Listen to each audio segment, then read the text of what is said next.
Well, if you wanted him, Trey Hendrickson is now more available than ever as some contract extensions between him and the Cincinnati Bengals have seemed to have stalled over the past couple of days. We're going to break that all down on today's episode. I'm going to show you what a trade would look like for the star edge rusher. But before we do any of that, make sure you guys help me out and get me to 3,000 subscribers because we're only 156 subs away. It's been awesome growing this channel brick by brick. So appreciative for all who have joined so far. Let's keep it going. Let's keep it rolling. Let's get to 3,000 right now.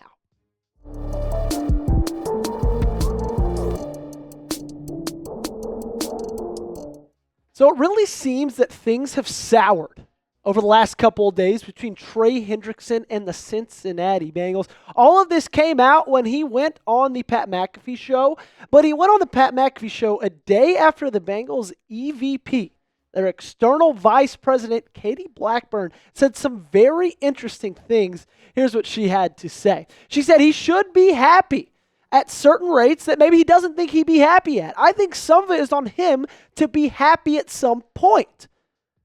We all have respect in the world for him. He's been a great player. We're happy to have him. And so maybe we'll find a way to get something to work. Maybe?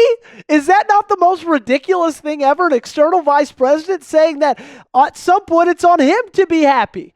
And then he was on the Pat McAfee show, Trey Hendrickson that is. This is coming from earlier this week, or excuse me, later last week. He said those comments from Katie Blackburn were definitely disappointing and communication has been poor for the last couple of months. It's been a little bit frustrating. If they have anything they'd like to discuss, we're definitely willing to listen. Trey Hendrickson went on to speak a little bit more about Katie Blackburn's comments, saying, the one thing I was hoping was an April Fool's joke, was that article. Called my agent, found out it was not.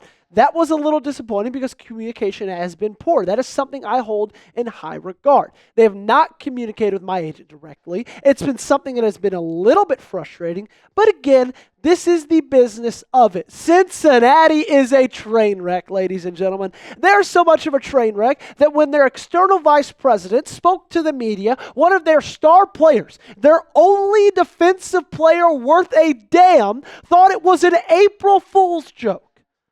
I mean, can you get any more of a train wreck than that? Let's catch you up to speed on everything that's been happening over the last month and a half or so with Cincinnati and Trey Hendrickson. March 6th, it came out, it was reported that the Bengals were giving him permission to seek a trade. Then 11 days later, everything got fixed, and it came out that Cincinnati is now working to retain Trey Hendrickson. And over the next couple of days, over the next week or so, every report was kind of stating, you know what, contract talks are going very well. Then apparently there's been some radio silence since then because April 2nd, the contract talks stalled. And one of the reasons the contract talks might have stalled because they've pretty much spent almost every dime they have on Jamar Chase and T. Higgins. Both of them signing massive, massive, massive extensions, each of them 4 years. Jamar's $160 million. T's $115 million, averages of $40 and $28.7 million, and guaranteeds of $73.9 for Jamar, $45.9 for T. Higgins. And so they've spent all their money. Now they want to keep another one of their assets, but they don't have the money to spend, so now they're kind of in this middle section where they don't know what to do. So make the call for me.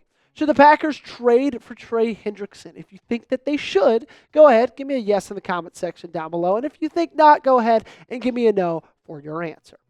Let's look a little bit more about the 2025 cash due. This is everything they're owed to their three star players on the offensive side of the football. Joe Burrow and T. Higgins are over $35 million each. Jamar Chase's contract a little bit more backloaded. He's only owed $19.3 million. And I'm not going to lie to you, and I'm not just saying this as someone who covers this team and is wanting this team to trade for Trey Hendrickson, but I think it'd be dumb for Cincinnati to pay Trey. They're already pretty much handcuffing themselves a ton with the contracts they just signed for T. Higgins and Jamar Chase. And they would handcuff themselves even further if they signed Trey Hendrickson. This team didn't even make the playoffs last year. Do you know why? Their defense sucked. And they already made their beds with signing T. Higgins and signing Jamar Chase, two long-term, really expensive deals. And now, if they do that with Trey Hendrickson, which he is an elite player, the most underrated player in football, in my opinion, that would just screw them even more in the process. And it's so crazy for me to sit here and say that it'd be dumb for Cincinnati to pay Trey because, I mean, look at how productive he's been over the last 4 years with Cincinnati. He's had back-to-back seasons of 17 and a half sacks. He was the NFL sack leader this year. And again, nobody really bats an eye at it. Look at what he did in 2024. 36 QB hits, 6 forced fumbles, 17 and a half total sacks, 46 tackles, 19 tackles for loss. I mean, this dude was virtually unblockable on the worst defense in football. He was the only reason that this defense had a fighting chance any day of the week. And now contract talks are stalling because they've made some poor decisions, in my opinion, on some of their best players.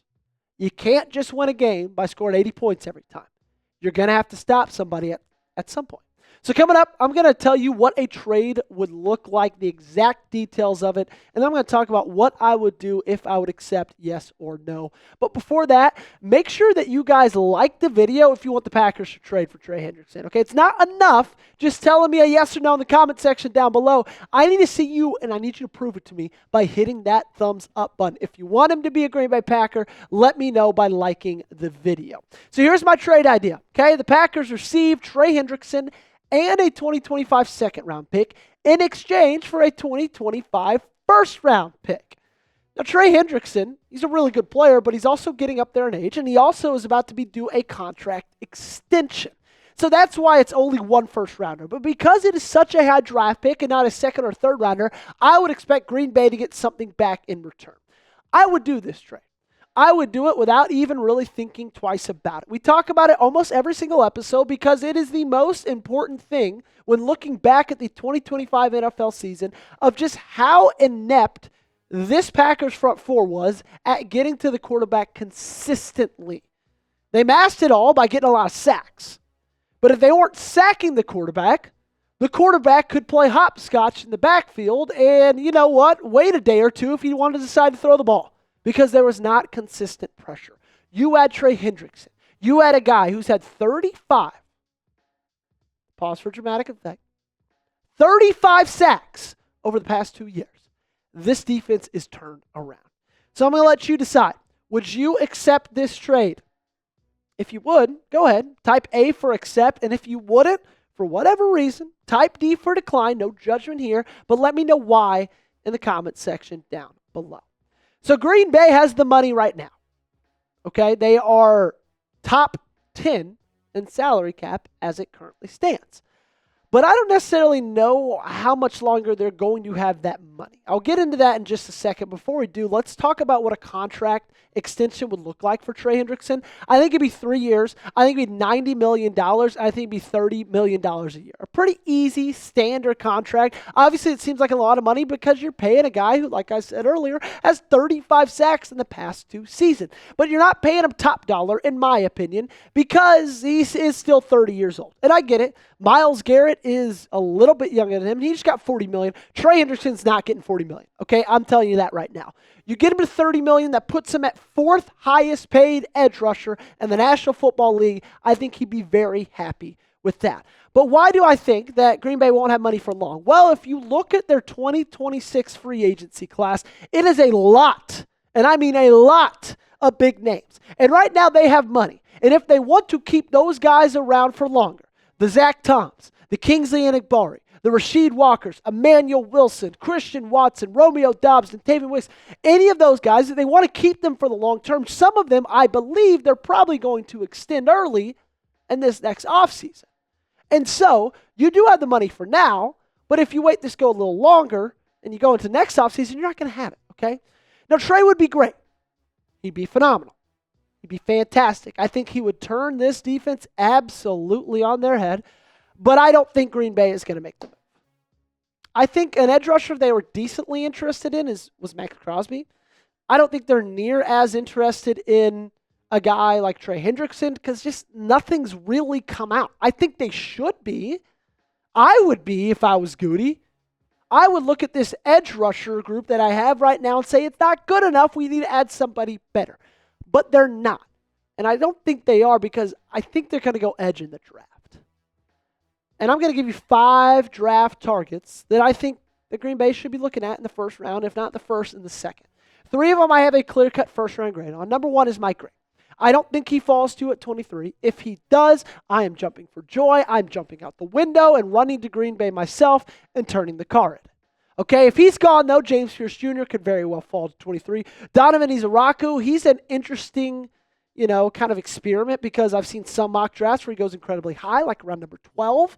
I've seen other mock drafts where he falls to like the early 30s, late in that first round. So it's really a crapshoot where Donovan Izaraku is going to fall. Mykel Williams, he's a first/second round grade. Okay, I see him late first round, early second round. Would not be surprised if he's the Packers selection at 23 out of all these guys. He fits them most scheme-wise just because how he's built, just because how he moves, his size, everything about him. I think he fit really well in Jeff Hafley's scheme. And then number 5, Landon Jackson, a guy we haven't talked about a ton, definitely excels more in run defense. He's not as great of a pass rusher as any of these other guys, but I think he's a really interesting prospect, has a really high ceiling in this league. Make sure you guys subscribe before I get on out of here. Click that big red button. You are not going to miss it. I really do appreciate all of you guys for tuning in. We'll see you next time.